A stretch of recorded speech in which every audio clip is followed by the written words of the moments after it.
Louvado seja o nome do Senhor. Que bom. Deus abençoe sua vida. Sempre nós somos mais do que vencedores por meio de Cristo Jesus. Paulo falando, por certo que nem a morte, nem a vida, nem a altura, nem profundidade, nem outra criatura poderá nos separar do amor de Deus que está em Cristo Jesus. Hoje, irmãos, eu quero falar de algo que comumente nós podemos ver, assistir nos filmes, né? Na história real, na vida das pessoas, e até mesmo isso pode estar passando conosco mesmo, porque são situações comuns aos humanos. E às vezes nos esquecemos que somos humanos, porque somos crentes, somos servos de Deus, e aí nada disso nos atravessa. Pelo contrário, continua ainda a sermos cesseados, atingidos, afligidos. Porém, a nossa esperança está que aquele que é todo-poderoso nunca nos abandona. E sempre estará à nossa frente. E sempre pegará nas nossas mãos, dizendo, eu estou contigo aonde quer que tu passares. Deus nunca nos abandona. E Ele é capaz de reconstruir a história, refazer. Ele é poderoso para reformar aquilo que está deformado. Então, queridos, eu quero ler um texto em Jeremias 29, 11. Jeremias 29, 11. Esse texto nos faz pensar muito nas promessas de Deus e na esperança que temos que ter. Só eu conheço os planos que tenho para vocês. Prosperidade e não desgraça. E um futuro cheio de esperança. Sou eu, o Senhor, que está falando. Amém. Podeis assentar, irmãos. Eu quero que você entenda o que está acontecendo aqui. O profeta Jeremias vê todo o povo sendo levado para o cativeiro da Babilônia. E ele vê o futuro dessa nação agora num processo de tempo de dor, de desespero, desesperança. E no meio dessa calamidade coletiva, nacional, Deus levanta o profeta Jeremias para dizer, olha, eu sei os pensamentos que tenho para vocês. Estou falando no meio da crise, do bojo, daquilo que tira a respiração, de que você começa a ter uma visão turva e não enxergar mais nada na sua frente. Deus está falando justamente nesse processo que o povo está passando de perderem a sua nacionalidade, cultura, todos os seus costumes estavam sendo perdidos porque eles estavam sendo levados para um outro país para viver em cativeiro, ser escravos.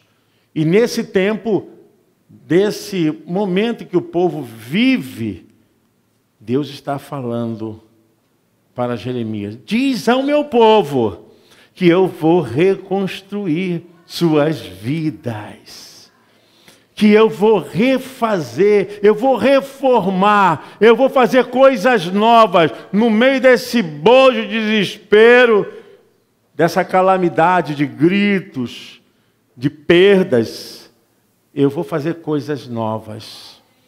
Eu sei que muitas vezes nós não conseguimos entender, mas eu penso que Deus nunca perdeu a direção da sua vida, da minha vida, da vida da igreja. Deus não é aquele que volta atrás nas suas promessas. E eu quero que você entenda bem isso, porque nós vamos hoje ver 5 princípios importantes para reconstruir a vida, para reformar a vida, para dar um novo upgrade, para dar um novo avanço, para confiar em Deus, além daquilo que a gente vê, daquilo que a gente sente, porque é comum o ser humano ficar preso àquilo que está vendo. O apóstolo Paulo bem fala a respeito disso, quando ele diz, olha, nós não somos daqueles que vivemos pela vista, mas nós vivemos pela fé. É a fé que alimenta a alma, o espírito e o corpo. É a fé. Porque se a fé não for realmente acolhida por nós, nós seremos sucumbidos. Vamos sofrer esse abalo, esse desastre e muitos outros processos de destruição vai nos acarretando. Mas eu quero dizer para você que Deus não se esqueceu de você. Você pode dizer amém? Deus não se esqueceu da sua vida. Pastor, mas há tantas pessoas, tem tanta gente para Deus se preocupar, por isso que Ele é Deus, porque se Ele não fosse Deus, Ele não poderia socorrer. Mas porque Ele é Deus, Ele te vê, Ele te atende, Ele te socorre, Ele te ajuda, Ele diz, você vai viver em prosperidade. É disso que Deus está falando para o seu povo, para que o seu povo acreditasse. Eu gostaria que você fechasse seus olhos agora. Sabe, diga para esse problema que está na sua mente, diga para ele que ele não é nada e que ele não pode ser maior que Deus. Diga mentalmente, eu não te aceito na minha vida, porque Deus é maior que você. Você já disse isso? Diga amém. Amém? Pode aplaudir o Senhor agora. Deus é maior que o seu problema. Irmãos, eu vejo aqui Deus motivando o povo, impulsionando o povo diante de uma tragédia. Deus falando para o povo, sonhem coisas boas, porque eu tenho pensamentos bons. Olha, há uma contradição violenta. Mas Deus está falando. Eu tenho um pensamento diferente de tudo isso que está acontecendo. Deus é um Deus motivador.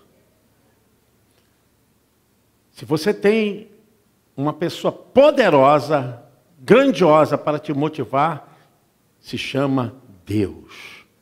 O Deus da tua vida, da sua família, o Deus que te toma pelas mãos, Ele te dirige, Ele conhece o seu presente, o seu passado e projeta o seu futuro. É impressionante como nós temos vivido esse tempo assim, recebendo os planos de Deus, nos preenchendo de esperança, sabendo que o que está por vir é muito maior do que toda a trama, todo bloqueio, toda a dificuldade, todo o apertamento que essa vida pode produzir. Porque não é fácil. Eu não creio que você veio aqui para ouvir uma palavra que venha te deixar para baixo, te deixar caído, te deixar desmotivado. Não. Deus te trouxe aqui para dizer, eu estou com você. Para te levantar, para te erguer.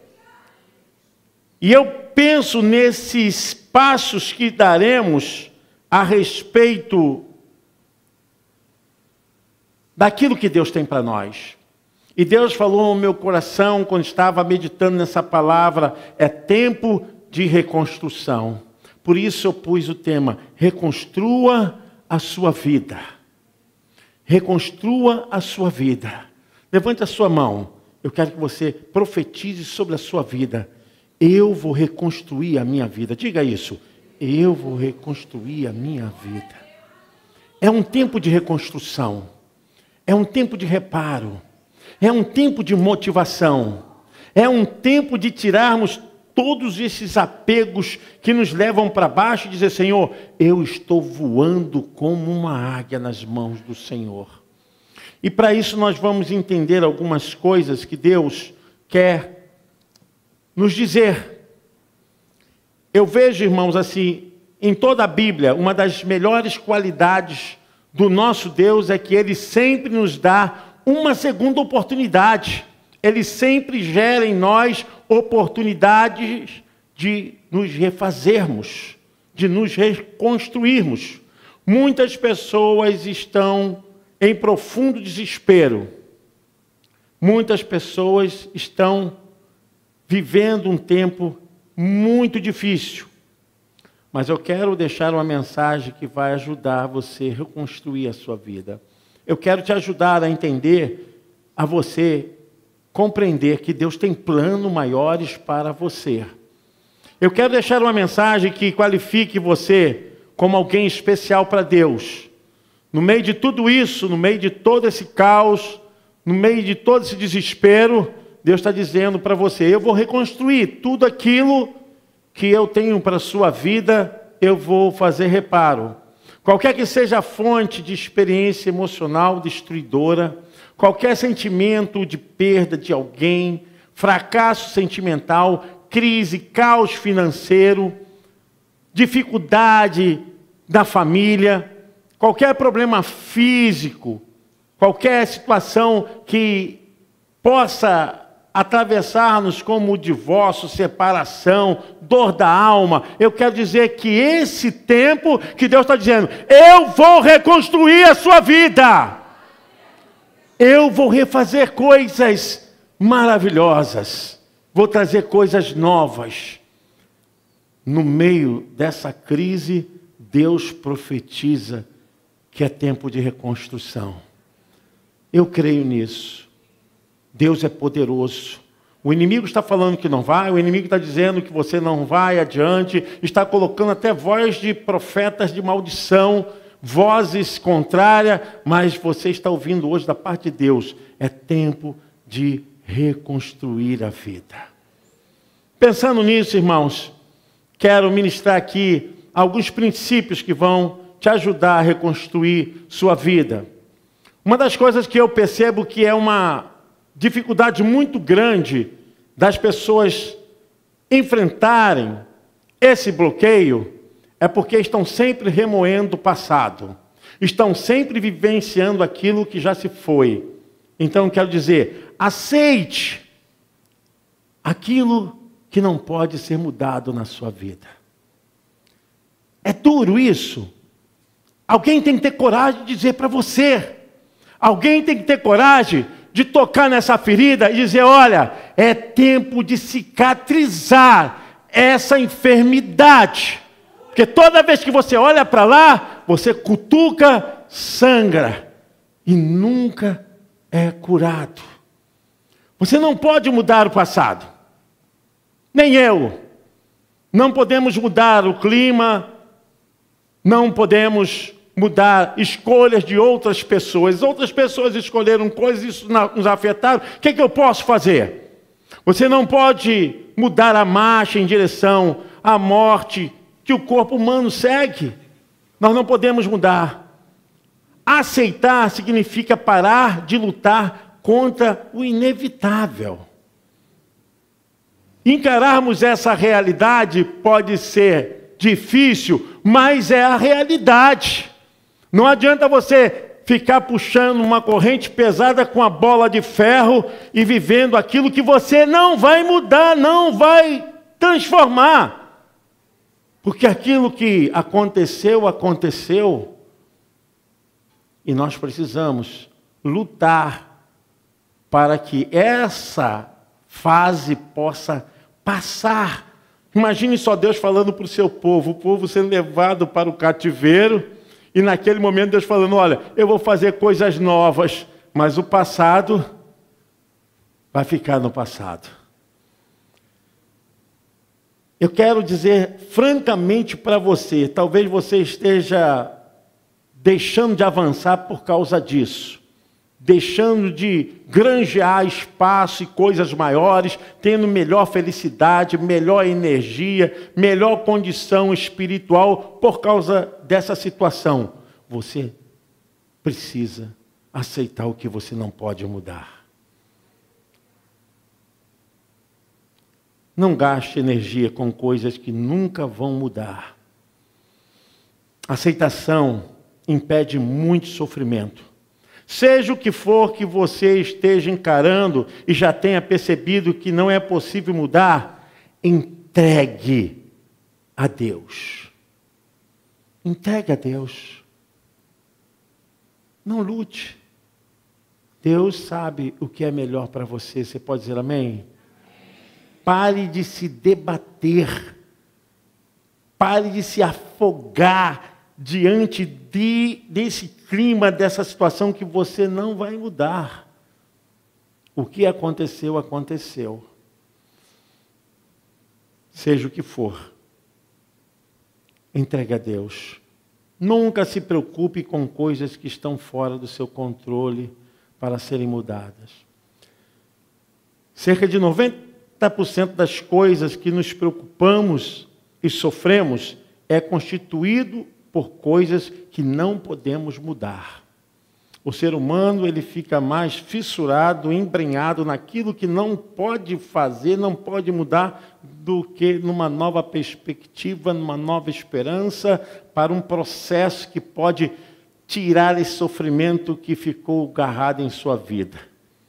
Às vezes, os alicerces da vida são abalados, mas Deus está sempre perto para nos socorrer. Você pode dizer amém? Viver esse momento de perdas é complicado. Pessoas vivem o luto, vivem estágios de dificuldades, porque o ser humano não nasceu para perder. E você precisa entender. Existem estágios dentro do luto, né?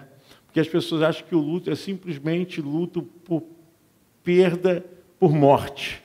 Mas existe o luto por perda de um objeto que nós colocamos amor, sentimento, que esse objeto pode estar vivo, pode ser uma saída de um estado para o outro, de um emprego, pode ser uma perda de uma vida sentimental, amorosa, pode ser uma situação de negócios, tudo isso envolve perdas e lutos melancólicos. Então, a psicologia diz que existem estágios para isso. Logo do início há o estágio da negação, as pessoas negam, não aceito, não aconteceu. Depois vem a raiva, por que Deus? E começa a vir aquele ódio. Depois vem a barganha, porque tanta gente, logo ele, logo ela, logo comigo, por que aconteceu? É do ser humano mesmo viver todo esse processo de luto. E logo depois vem a depressão, vem a dor, vem a falência dos ânimos, vem a prostração, a frustração, vem a tristeza que ela se prolonga por mais de 20 dias, 30 dias. Ela vai, então, criando lacunas profundas na alma. E, por último, vem a aceitação. A pessoa só consegue entender o luto quando ela chega na aceitação.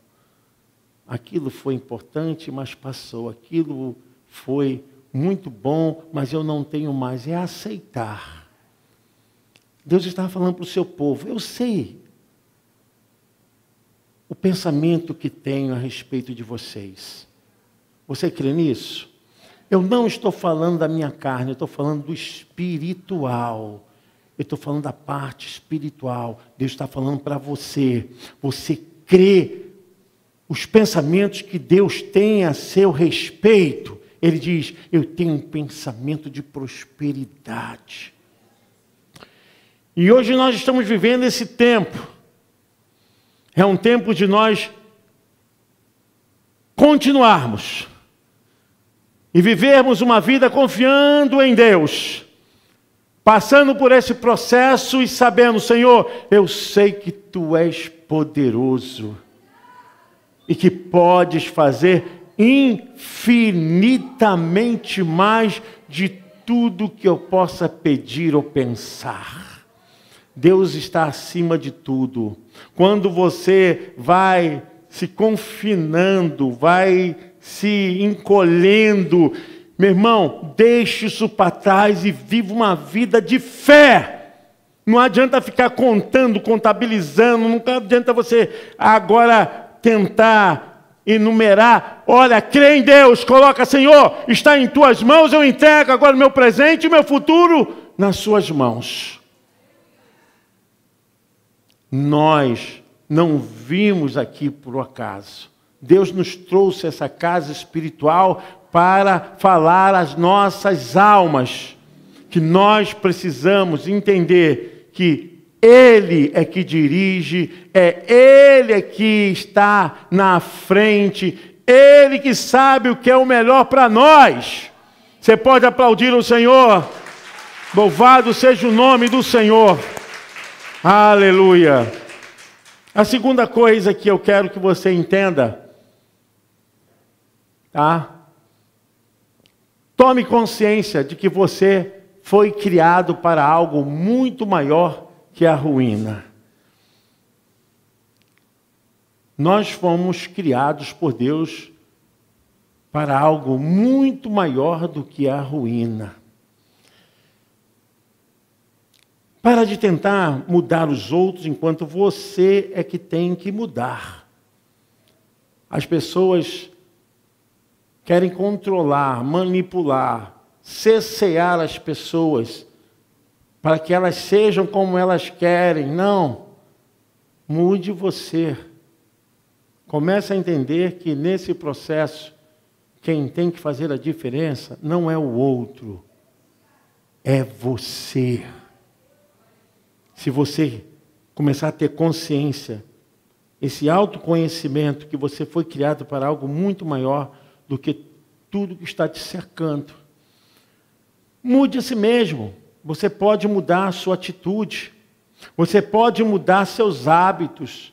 Você pode mudar como você fala. Pode mudar o seu emprego. Você pode mudar o seu casamento antes que seja tarde. Comece a partir de você. Comece a sentir essa transformação por sua iniciativa. Deixa Deus tomar a direção. Então você saberá o que deve abandonar e o que deve mudar. Nós cantamos sempre aqui na igreja, tudo entregarei, mas nem tudo é entregue. Tudo deixarei, mas nem tudo é deixado. E nós precisamos entender que nesse processo, se quiser realmente ver algo de importante em você, comece a mudar a sua vida. A próxima coisa que eu vejo dentro desse texto, se livre da síndrome da culpa. Nós constantemente temos facilidade de não enxergar os nossos erros, as nossas falhas, as nossas chagas, enxergar nossas feiuras. A gente sempre diz, é o outro, olha o dedão para lá e 3 para cá. Nós sempre queremos mostrar que o fracasso foi por causa de alguém. Não ocorreu como esperávamos, porque sempre estamos projetando isso em alguém, ou na instituição, ou no governo, ou em Deus, ou no vizinho, ou no patrão. O ser humano tem a síndrome de Adão. Sempre colocando a culpa em alguém.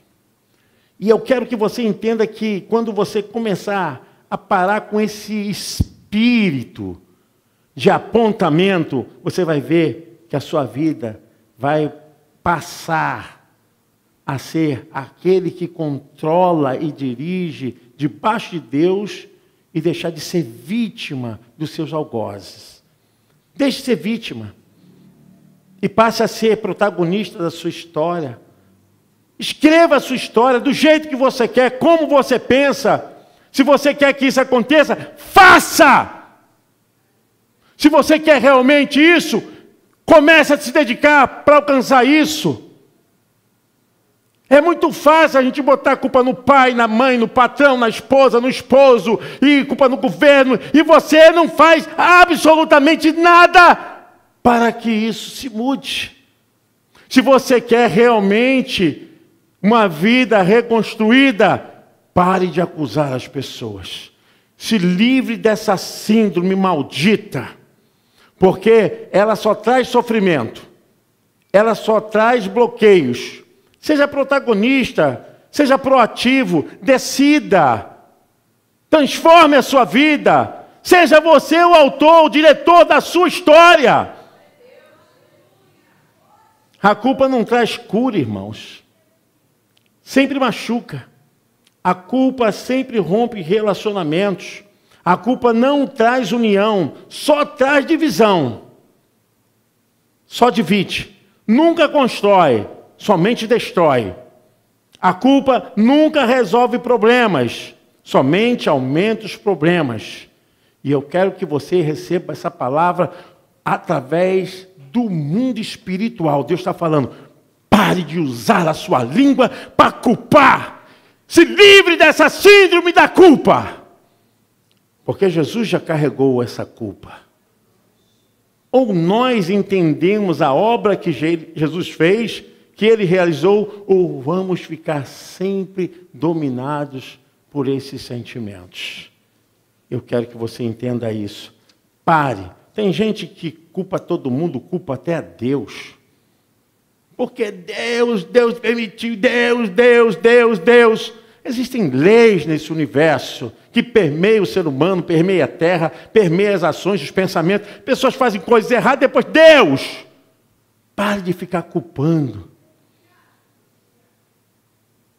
Existe algo lá em Romanos 8, 28 que nos faz pensar que todas as coisas cooperam para o bem daqueles que amam a Deus e que andam segundo os seus propósitos. Deus só não pode transformar pecados. Pecado já foi pago na cruz do Calvário. Pecado tem que ser pago.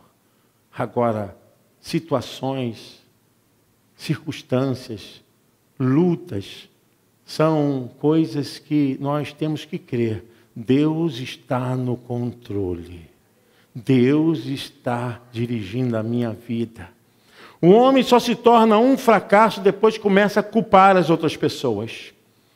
Ninguém quer ficar do lado de pessoas que só vivem culpando. Pode ver, quando uma pessoa é assim, ela fica sozinha.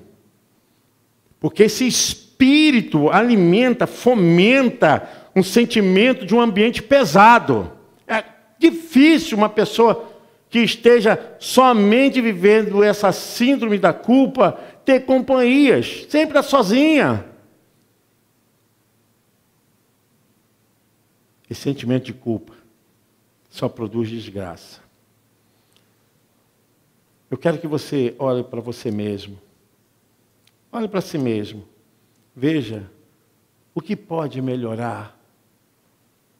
O que pode mudar. Quando você tira o sentimento de culpa, você começa a entender que as coisas podem melhorar. Veja o que pode melhorar. Aonde? No casamento, no trabalho, na igreja, em casa, com os amigos. E se a gente for ver lá em Gênesis 3:12, essa foi a síndrome que pegou Adão. E depois que pegou Eva, e chegou até a serpente. Porque Adão culpou Deus. Olha, foi a mulher que tu me deste.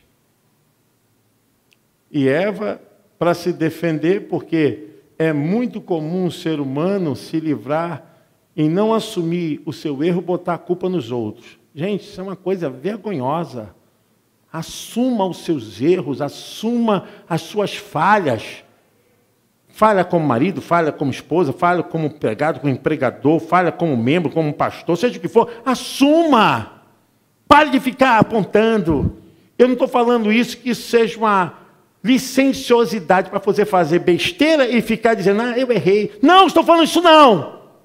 Mas eu estou falando, pare de ficar acusando as pessoas e seja o protagonista da sua vida. Para mudar mesmo.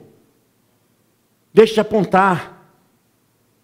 E isso já se tornou dentro do manual de comportamento mental um transtorno. Vocês sabiam disso? A pessoa que fica culpando os outros é um transtorno DSM-5 e no CID-10, que são os transtornos de doenças mentais. Ficar acusando, apontando, já se tornou uma classificação de diagnóstico de transtorno mental. Olha que isso já é antigo, já se inseriu na humanidade com facilidade, porque é muito bom as pessoas chegar e eu apontar, não, foi por causa de fulano, eu não fico aqui porque fulano está aí, aí fica assim, ninguém toma uma postura, assuma. O que eu posso fazer para melhorar no meu casamento, no meu trabalho, na igreja, em casa, com os amigos, e se livre dessa culpa. Amém, irmãos? Se livre.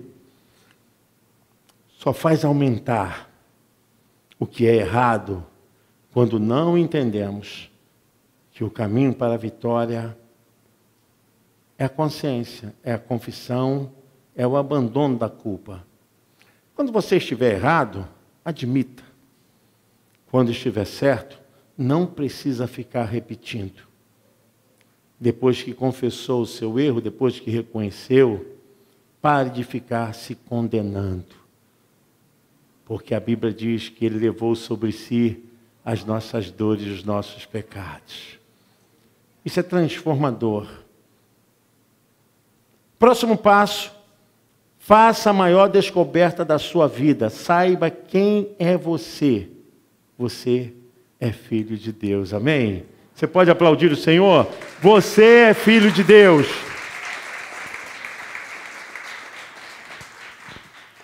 Muitas coisas às vezes tentam nos inserir numa forma de empacarmos, de ficarmos paralisados.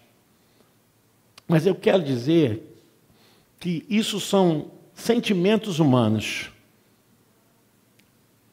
Eu quero que você entenda que você agora é filho de Deus. João diz, 1,12, todos aqueles que creram, Deus deu-lhes o poder de serem filhos de Deus. Nós temos que pensar como filhos de Deus, agirmos como filhos de Deus. Eu quero dizer que as nuvens escuras e espessas de calúnias chegam sobre você, chegam sobre nós, chegam sobre todos.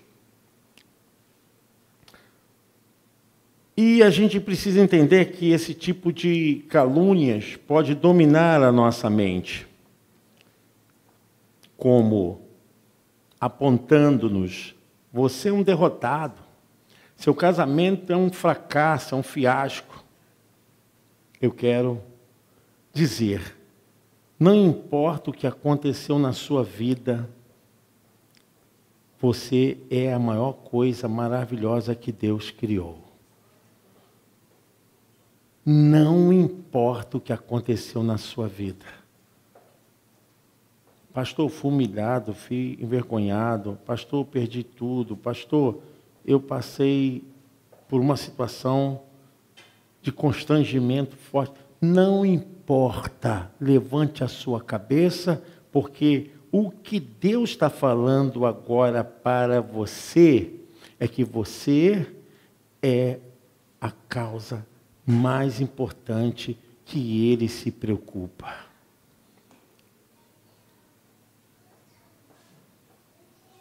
Quando nós começamos a pensar assim, em vez de estarmos agindo de maneira de fragilidade, estarmos pensando de uma maneira negativa, sem fé, nós começamos a entender que nós precisamos ter uma atitude mais de fé, otimista, proativa, uma atitude que realmente nos leve a viver uma vida como filhos de Deus. Filhos de Deus. Não importa o que aconteceu na sua vida, na visão de Deus você não é miserável, não é fracassado, você não está vivendo sem esperança, você é a maior coisa que Deus criou. Você não é inferior a ninguém. Nós temos esse costume sempre de comparação. E se você estivesse aqui sábado, você entenderia o que eu vou falar agora. Isso é falta de autoaceitação. O ser humano está sempre se colocando em comparação porque não se aceita. Eu quero dizer, pare com essa atitude. Quem é você para não amar quem Deus ama? Se Deus te ama, como é que você não se ama? Se Deus tem pensamento de prosperidade e coisas maravilhosas, como Ele falou ao povo, como é que você vai ter pensamentos contrários ao que Deus tem a teu respeito? Eu tenho um pensamento de vida, de prosperidade, de riqueza, de reconstrução para você. Deus estava falando isso para o povo. Quem é você para não amar aquilo que Deus já começou a produzir na sua vida? E outra coisa, como diz lá em 1 Coríntios, capítulo 6, versículo 19. Nós somos morada de Deus. Nós somos templo do Espírito Santo. Não são as paredes, nada disso aqui. Isso aqui é um lugar. Deus não habita nessa construção física. Deus trabalha nas nossas vidas. Ele habita em nós. Ele está em nós. O Espírito do Senhor Deus está sobre nós. Precisamos combater esses pensamentos que tentam roubar aquilo que Deus já nos constituiu no seu reino espiritual. Porque ficamos nessa fragmentação, espiritualizando uma coisa e daqui a pouquinho vivemos outra coisa. Não, você integramente é uma totalidade do amor e do fervor de Deus. Você não pode se desprezar, você não pode olhar para você como coisa qualquer. Você é filho de Deus. Você pode aplaudir o Senhor? Você é a melhor coisa que Deus criou. Nem gêmeos de uma mesma placenta, as crianças são iguais, os bebês são iguais. Pode ter uma fisionomia, uma aparência, mas os pensamentos são diferentes. Ninguém é igual nesse mundo. Ninguém. Olha, milhares de unidades humanas. Ninguém é igual. Todos são diferentes, todos criados para um propósito de Deus. Você é a melhor coisa que Deus criou. Por que desistir de você? Por que desistir daquilo que Deus está sempre investindo? Que é você, que sou eu. E eu sigo, irmãos, o próximo princípio. Diga não para a autopiedade. Eu tenho visto que tem sido uma marca muito horrorosa que o inimigo tem colocado nas pessoas. Uma tatuagem na mente, e as pessoas sempre ficam fazendo-se de coitadinhas, de pobrezinhas, miserávelzinhas. Isso é um demônio.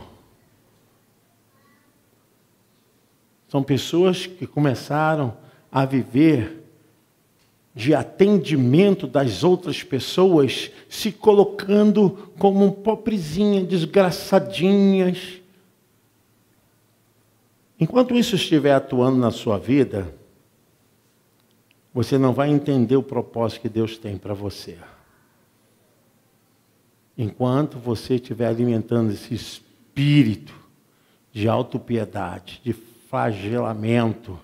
Ah, como eu sou tão horrível, como eu sou tão jogadinho, ninguém liga para mim, ninguém gosta de mim, ninguém me ama, o mundo me odeia. Tem gente que chega a dizer, a morte é o melhor no momento que eu possa ter. É uma desgraça ambulante, tão miserável. Pare de dizer essas coisas da sua vida. Porque você não pode ser menos do que aquilo que Deus tem a seu respeito. As pessoas estão falando mal de mim, não mereço isso, ninguém liga para mim, isso não pode estar acontecendo. Não deixe isso tomar o controle da sua vida, meu irmão, minha irmã. Você pode dizer amém? Não deixe isso tomar conta da sua mente. A autopiedade abre porta para a depressão. A autopiedade leva a pessoa a ficar enferma. A autopiedade leva o patamar da mesquinhez, da existência. Pare com isso. Tome a direção da sua vida. Peça a Deus o poder. E dizer, Senhor, eu não aceito viver dessa forma.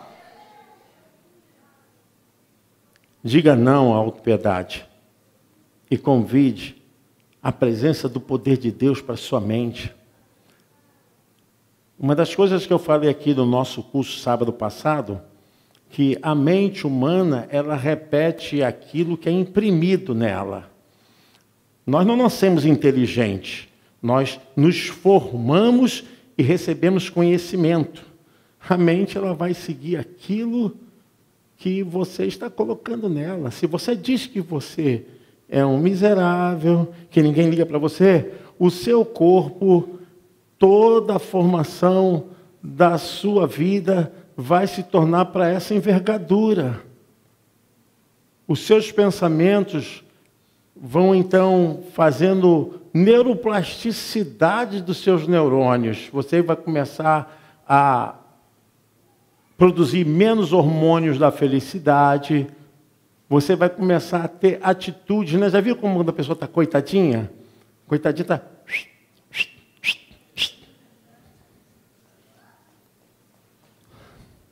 Levanta a cabeça, erga os ombros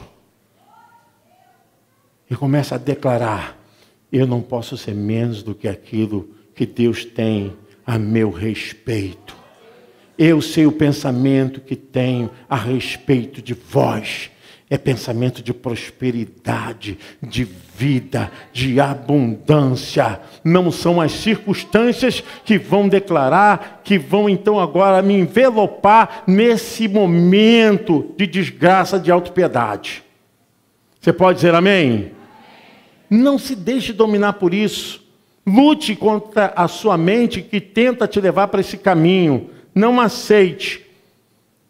Não adianta ficar reclamando, murmurando, ficar chorando. Diga não à autopiedade. Expulse da sua mente, expulse da sua vida. Jesus mesmo falou em João 16:33. No mundo tereis aflições, mas tendes bom ânimo. A ânima é que dá o fluxo da vida. Porque para manter esse sistema do corpo funcionando, todo esse aparato biológico, neuronal, celular, isso é uma coisa incrível. Mas se não tiver o ânimo, tudo isso aqui vai perecendo. E hoje o que mais se fala são doenças psicossomáticas. Doenças da mente para o corpo. Psique, alma, mente. Soma é corpo no grego. Eu quero deixar isso para você. São as lutas que nos tornam um homem, uma mulher mais forte. São as lutas que nos transformam em um homem ou numa mulher vencedor ou vencedora. São os obstáculos que dão ao homem ou à mulher suas maiores oportunidades de dizer que Deus existe, que Deus é poderoso. São as lutas que nos fazem vencedor e não derrotados. Muitas pessoas derrotadas porque concentram-se na falta, na perda e nas limitações. Focalize toda a sua atenção, toda a sua fé, toda a sua força no que você tem. Não no que você perdeu. Você pode dizer amém? Focalize toda a sua força, a sua fé, a sua energia, não no que você perdeu, mas no que você tem. Deus sabe os pensamentos especiais a respeito de nós. Irmãos, eu poderia chegar aqui todo domingo e pregar miséria, pregar desgraça. Mas não é a minha palavra, não são os meus sentimentos e os meus humores que devem ser ministrados nesse altar. Aqui deve ser pregado a palavra de Deus. Pessoa que vem aqui falar de historinha, da carochinha, meu irmão, porque não entende da Bíblia. Quando nós chegamos aqui, o nosso eu está completamente amortecido. Eu não posso falar coisa para os irmãos ficarem com pena de mim, se sensibilizarem. Pastor, mesmo que eu esteja no chão, eu estou aqui de pé. Porque eu não foco naquilo que eu perdi, naquilo que eu não tenho. Eu foco naquilo que eu estou sendo dirigido por Deus. Aquilo que eu tenho. Não no que eu não tenho, mas no que eu tenho. E o que eu tenho é mais poderoso do que todas as coisas dessa vida. Eu quero que você entenda isso. Focalize toda a sua atenção no que você tem, não no que você perdeu. Nós estamos vivendo um tempo de transformação. É um tempo de reconstrua a sua vida. Reconstrua os seus sonhos. Reconstrua a sua vida espiritual, moral, sentimental, financeira, sua vida física. É um tempo de reconstrução.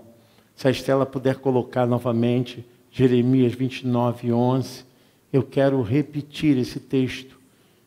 Deus estava falando ao meu coração. Deus estava falando ao coração do povo de Judá que estava sendo levado para um cativeiro. E essa não foi fácil.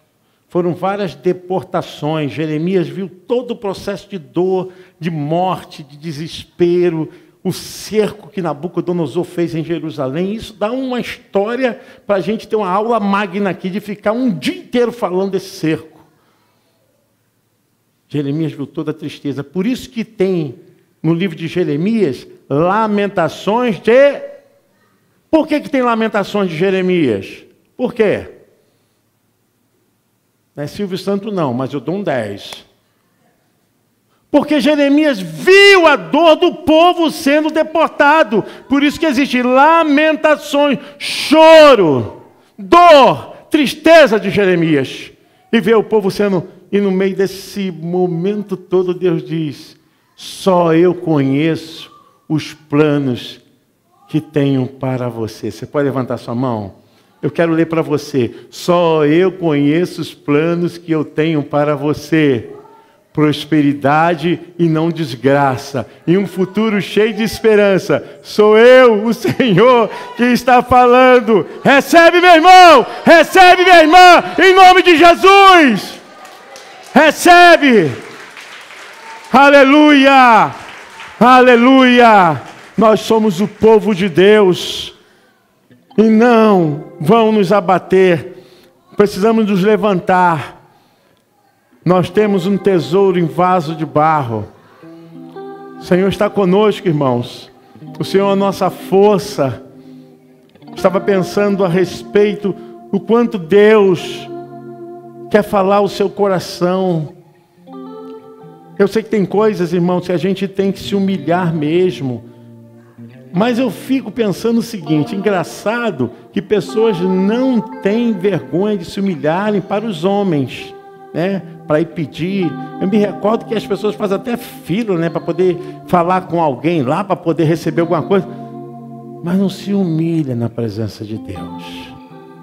Humilhai-vos debaixo das poderosas mãos de Deus, que ao seu tempo Ele vos exaltará.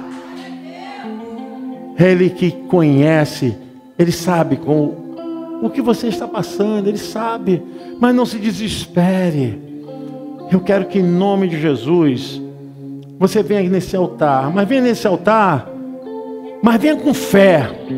Eu quero que você venha nesse altar, porque nós vamos ungir uma unção de reconstrução. É um tempo novo de Deus.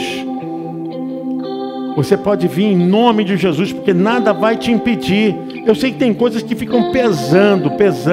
Venha, meu irmão, dá a mão a essa pessoa, vem aqui na frente, porque na hora tem que ser assim, um ajudando o outro. Vamos embora e vamos na fé, porque o Deus Todo-Poderoso está agindo. Eu já estou aqui nesse altar. Em nome de Jesus, quero pedir à pastora Daniele que faça essa oração. Os pastores, que derrame o óleo da unção sobre a cabeça de vocês. Em nome de Jesus, nós vamos receber de Deus essa unção especial. Em nome de Jesus. Isso, glória a Deus. Em nome de Jesus, um novo tempo. É um novo tempo. Pode vir para cá, irmão Luiz. Isso, para abrir, pode vir para cá, irmã. Para deixar mais espaço. Obrigado. Deus, nós te agradecemos pela tua maravilhosa palavra. Aleluia. Tu já tem derramado sobre a nossa vida, Senhor, a tua graça. Toma a vida, Senhor, de cada irmão que chegou aqui nessa noite e ouviu a tua palavra, Senhor, palavra que tem sido renovadora na nossa vida. Tu tem muitas coisas, Senhor, para reconstruir nas nossas vidas. Através de nós, Deus querido, muitas coisas serão feitas, mas a nossa mentalidade precisa mudar, Senhor. Nós precisamos ter o renovo necessário da tua parte. Vai nos libertando, Senhor, que tudo que é mal que está no nosso corpo sai agora em nome de Jesus. Porque queremos viver a tua plenitude, Senhor. Tu és aquele que faz infinitamente mais do que pedimos ou pensamos. Já foi declarado, Senhor, os pensamentos, Pai querido, que tu tens a nosso respeito. Pensamento de paz e não de mal, para nos dar, Pai querido, o fim que desejamos. Já mentalizamos aqui, Pai querido, tudo aquilo que tu já determinou para nós e o que temos te pedido. E te pedimos agora, Senhor, que todo mal das trevas saia agora em nome de Jesus. Todo mau pensamento, toda carga espiritual negativa, Senhor, que tem nos afligido, sai agora em nome de Jesus. Tu és poderoso, Senhor, para fazer infinitamente mais, Senhor. Que vá saindo agora toda a carga espiritual. Fecha os teus olhos, tu que estás aqui. Tudo aquilo que o Senhor tem feito vai saindo agora em nome de Jesus. Sai agora todo mal. Todo mal desse corpo sai agora em nome de Jesus. Deus, tu és soberano. Essa casa é tua. O nosso corpo é teu, Senhor. Aleluia. Reina na nossa vida. Reina no nosso corpo. Reina na nossa mente. Aleluia. Tu és o centro da nossa vida. A tua palavra já foi liberada, Senhor. Reina aqui, Pai querido. Reina, Pai querido, na nossa vida. Reina na nossa mente. Reina no nosso corpo. Palavra de reconstrução. Palavra de santidade. Pai, toma a nossa vida nas tuas mãos. Toma o nosso coração, a nossa alma, a nossa mente, Senhor. Tudo aquilo, Pai querido, que já foi declarado sobre nós, queremos viver, Senhor. E viveremos a tua plenitude, Senhor. Nada impedirá a tua plenitude na nossa casa, na nossa vida e na nossa família. Tudo aquilo, Pai, que é maldição hereditária, Pai querido, nós não aceitamos. Tudo aquilo, Senhor, que é lamento e fracasso, nós levamos cativo a cruz do Calvário, porque tu pagaste um alto preço por cada um de nós.